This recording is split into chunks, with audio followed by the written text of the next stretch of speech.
Hey everyone, welcome to my channel.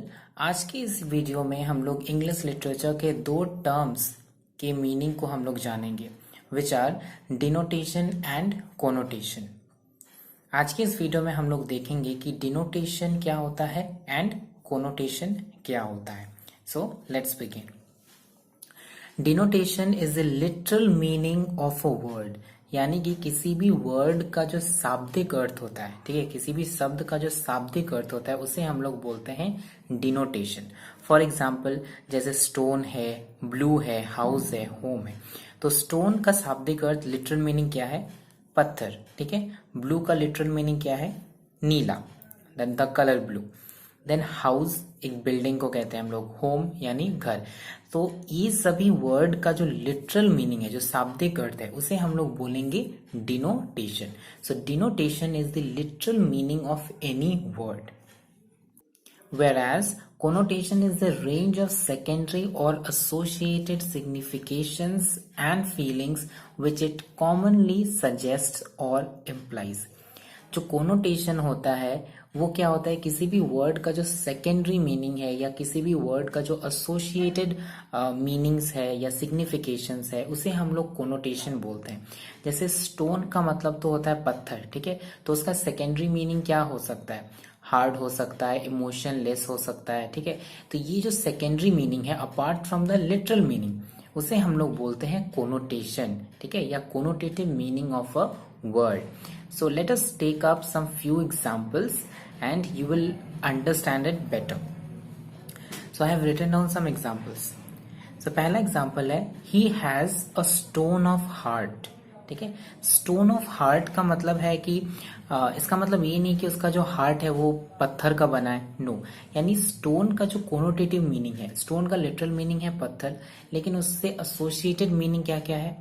Hardness हो सकता है, इमोशनलेस हो सकता है, ठीक है। तो उसका जो हार्ट है वो बहुत ज्यादा हार्ड है या इमोशनलेस है। तो basically he has a stone of heart which means he is an emotionless person. तो यहाँ पे स्टोन का कोनोटेटिव मीनिंग क्या हो गया? हार्डनेस एंड इमोशनलेस, ठीक है। तो कोनोटेटिव मीनिंग का मतलब होता है the meaning apart from its literal meaning, okay, the associated meaning. Next है शी लुक्स ब्लू टुडे। अब यहाँ पे ब्लू है, इसका मतलब नहीं है कि वो आज नीला नीली दिख रही है, ठीक है, it's not like that.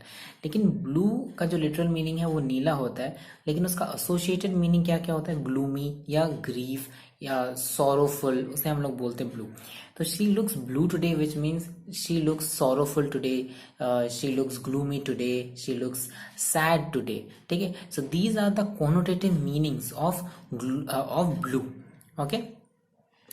Next is make yourself at home, ठीक है। Make yourself at home, जब कभी भी हमारे घर पे गेस्ट आते हैं, we make sure we utter this sentence, okay, make yourself at home, ठीक है। अब यहाँ पे जो होम है इसका लिटरल मीनिंग है घर, लेकिन इसका कोनोटेटिव मीनिंग क्या क्या है? इसका कोनोटेटिव मीनिंग है secure, cosiness, family, privacy, intimacy. जो होम है, ये जो वर्ड है, ये इन सब मीनिंग्स को भी क्या करता है? कन्वे करता है, या कह सकते हो कि ये सब जो मीनिंग है ये इनका एसोसिएटेड मीनिंग है इस वर्ड का, होम का, ठीक है। एक मैंने एग्जांपल लिया है यहाँ से, स्वीट डे, सो कूल, सो काम, so bright, the bridal of the earth and sky. अब ये जो वर्ड है ब्राइडल, ये यूजुअली रिलेटेड है टू सम नपचल सेरेमनी, ठीक है, इससे रिलेटेड है, ब्राइड से रिलेटेड है। लेकिन यहाँ पे जो ब्राइडल है इसका जो एसोसिएटेड या कोनोटेटिव मीनिंग है वो है यूनियन या सीक्रेट या जॉयस, ठीक है। So these are the connotative meaning of bridal. So ये था आज का वीडियो, कोनोटेशन और डिनोटेशन में क्या डिफरेंस है। So let me just sum up. जो डिनोटेशन होता है, it is the literal meaning of a word, ये किसी भी वर्ड का शाब्दिक अर्थ होता है denotation.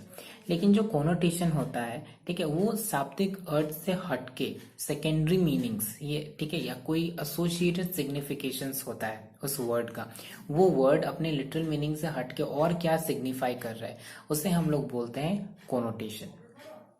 So I hope you understood the difference between denotation and connotation. So if you have understood, then please give it a like and do subscribe to my channel.